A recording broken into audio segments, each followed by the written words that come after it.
সম্মানিত দেশবাসী ভাই বোনেরা, আজকে চাঞ্চল্যকর কয়েকটি খবর নিয়ে হাজির হয়েছি আমি মোহাম্মদ ফখরুল ইসলাম শেরপুর থেকে। আজকে চাঞ্চল্যকর খবরের প্রধান শিরোনাম হলো সাংবাদিক নির্যাতন, পলাতক আসামি সেই নাজিমকে করা হলো ইউএনও। আবারও বলছি, সাংবাদিক নির্যাতন, পলাতক আসামি সেই নাজিমকে করা হলো ইউএনও। সম্মানিত দেশবাসী ভাই বোনেরা, বাংলাদেশ এবং বাংলাদেশের জনগণের কপালে কি ঘটতে যাচ্ছে তাই হলো দেশের মানুষের চিন্তার বিষয়। এবার শুনুন বিস্তারিত।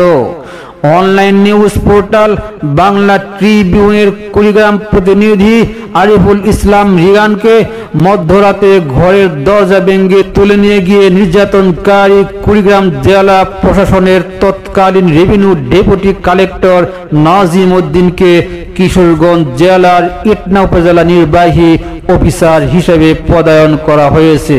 গত 7 সেপ্টেম্বর ঢাকা বিভাগীয় কমিশনারের কার্যালয়ের সিনিয়র সহকারী কমিশনার কাউসার হামিদ স্বাক্ষরিত এক প্রজ্ঞাপনে তাকে ইটনার ইউএনও হিসেবে পদায়ন করা হয়। বিভাগীয় কমিশনের কার্যালয়ের ওয়েবসাইটে প্রজ্ঞাপনটি প্রকাশ করা হয়েছে। এ ব্যাপারে আইনজীবীরা বলেন, আইনের দৃষ্টিতে পলাতক আসামিকে ইউএনও হিসেবে পদায়ন করা সম্পূর্ণ বেআইনি। এমন সিদ্ধান্ত আদালত অবমাননার শামিল। এই জন্য বলতে চাচ্ছি, কি ঘটতে যাচ্ছে বাংলাদেশ এবং বাংলাদেশের জনগণের ভাগ্যে। আরেকটি মজার খবর শুনুন। কুড়িগ্রামে তৎকালীন জেলা প্রশাসক সুলতানা পারভীনের নামে সরকারি পুকুরের নামকরণ নিয়ে সংবাদ প্রকাশের জেরে 2020 সালের 13 মার্চ দিবাগত মধ্যরাতে সাংবাদিক আরিফকে তার শোবার ঘরের দরজা ভেঙে তুলে নিয়ে যান জেলা প্রশাসনের কয়েকজন ম্যাজিস্ট্রেট ও আনসার সদস্যরা। তৎকালীন আরডিসি নাজিম উদ্দিনের নেতৃত্বে আরিফকে পেটাতে পেটাতে গাড়িতে তুলে জেলা শহরের পূর্ব প্রান্তে ধওলা নদীর তীরে ক্রস ফায়ারের উদ্দেশ্যে নিয়ে যাওয়া হয়। সেখান থেকে ফিরিয়ে জেলা প্রশাসকের কার্যালয়ে নিয়ে বিবস্ত্র করে নির্যাতন করা হয়। আরিফের ঘরে আধা বোতল মদ ও 150 গ্রাম গাঁজা পাওয়ার অভিযোগ এনে মধ্যরাতে মোবাইল কোর্ট বসিয়ে 1 বছরের কারাদণ্ড ও 50,000 টাকা অর্থদণ্ড দিয়ে রাতে কারাগারে পাঠানো হয়।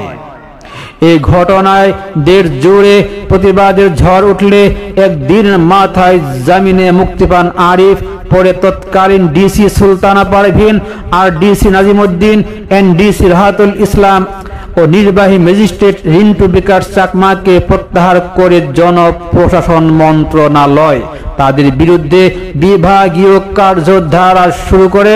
অভিযোগ প্রমাণ হওয়ায় সুলতানা পারভীনকে 2 বছরের জন্য বেতন বৃদ্ধি তথা ইনক্রিমেন্ট স্থগিত, এনডিসি রাহাতুল ইসলামের 3টি ইনক্রিমেন্ট কর্তন, আর ডিসি নাজিম উদ্দিনকে নিম্ন ধাপে নামিয়ে দেওয়া এবং রিন্টু বিকাশ চাকমাকে চাকরিচ্যুত করার সিদ্ধান্ত নেয় জনপ্রশাসন মন্ত্রণালয়। তবে তারা রাষ্ট্রপতির কাছে দাপ্তরিক দায় মুক্তি নিয়ে চাকরিতে বহাল রয়েছেন। খবরটি খুবই ন্যাক্কারজনক, খুবই দুঃখজনক। কি হতে যাচ্ছে বাংলাদেশের মানুষের জনগণের ভাগ্যে তা অত্যন্ত ভাবার বিষয়।